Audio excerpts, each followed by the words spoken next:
Hello, good people, and welcome to a quick pulse segment. I uh I listened to an interview given by Steve Bannon earlier today, and may have been a clip, but during that clip that I listened to, Steve Bannon began to express the idea of President Trump running for a third term. And he expressed inside of those ideas that there are ways that it can be done, and they're going to continue to explore those actual ways that they can do it. I also heard earlier, and when I was on another app, people who are fighting for this actual idea mention a specific word that they believed allowed the current POTUS to run for a third term. And so I began to think to myself, well, wait a minute.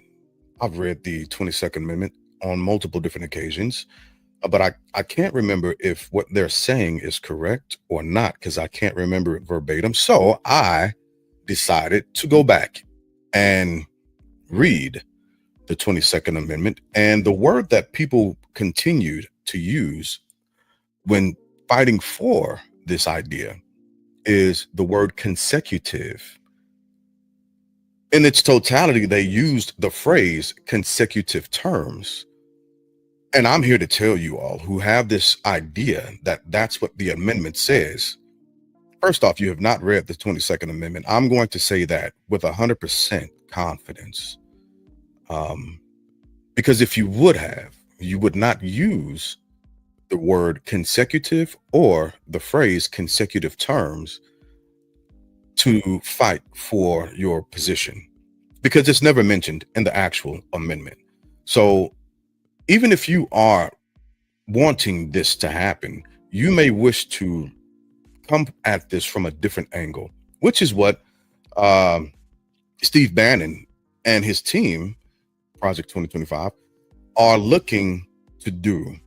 They're going to explore different ways to do it, and they're going to use the spirit of the law encased or enshrouded in the will of the people.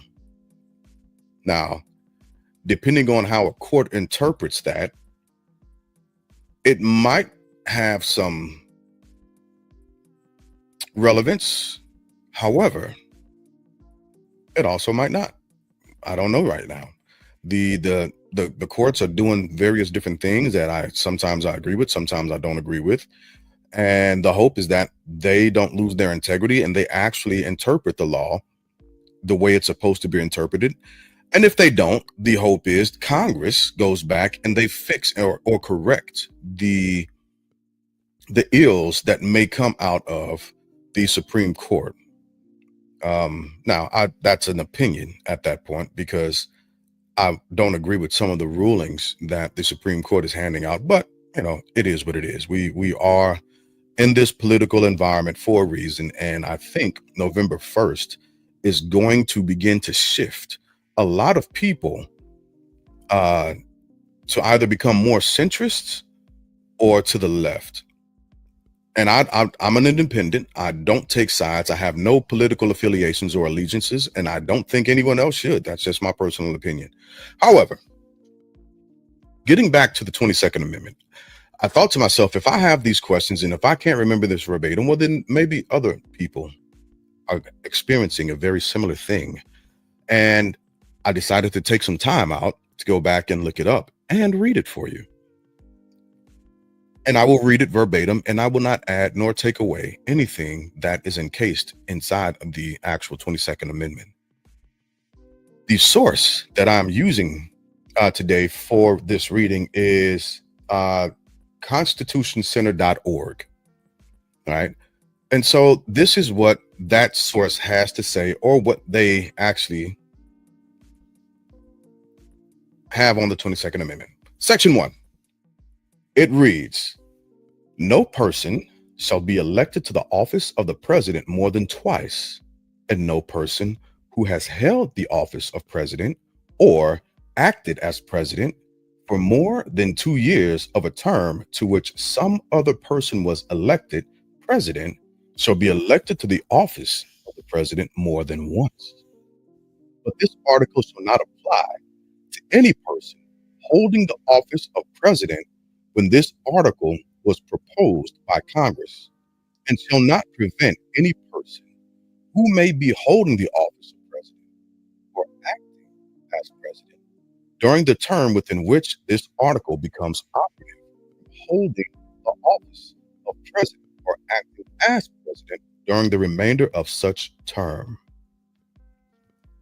Section 2. This article shall be inoperative unless it shall have been ratified as an amendment to the Constitution by the legislatures of 3/4 of the several states within 7 years from the date of its submission to the states by the Congress. And that, my friends, is the 22nd Amendment. One of my biggest fears in America are uneducated voters. It's not choosing a side, it's an uneducated voter. They're dangerous and they vote from emotion. Even when listening to Steve Bannon's interview, I began to pose questions to myself. I had to remove my bias and go and look at the black and white and see what it says. And at the time, I couldn't remember whether I was in line with the 22nd Amendment or if I was out of line with the 22nd Amendment. Now I know where I stand on it.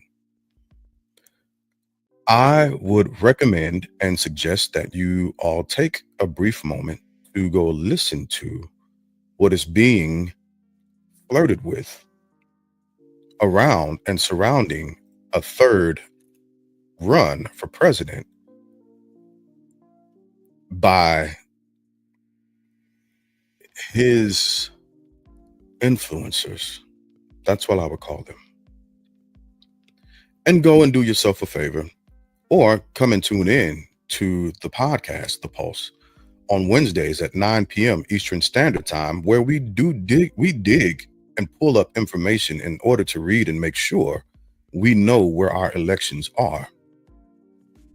November 1st, SNAP benefits will not be apportioned by the federal government. Federal employees are still not being paid. Please do not forget about we the people. This great experiment of America, the United States of America, is for we the people. And if you lose sight of that, we will very easily lose the experiment, and the theories and conclusions will have a result.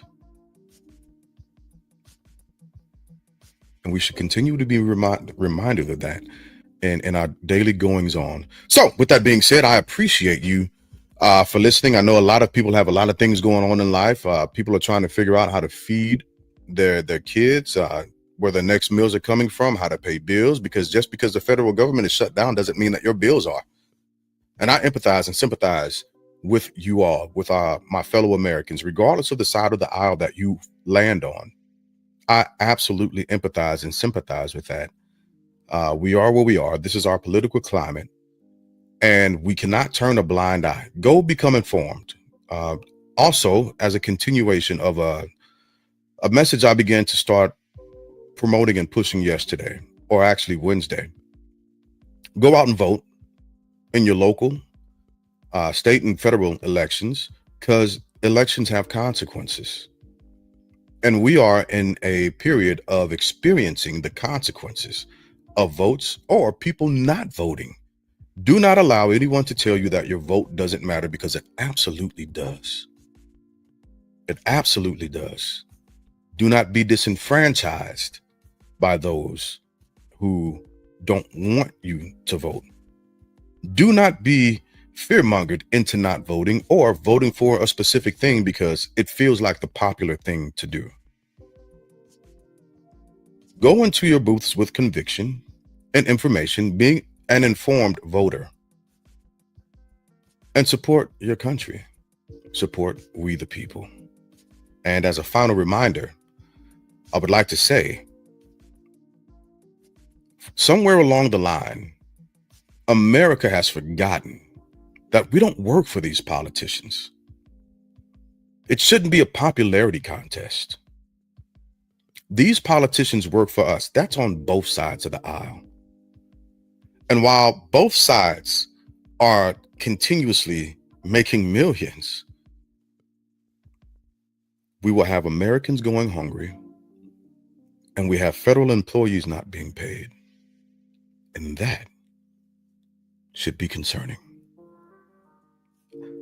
As always, thank you for taking the time to listen and join us.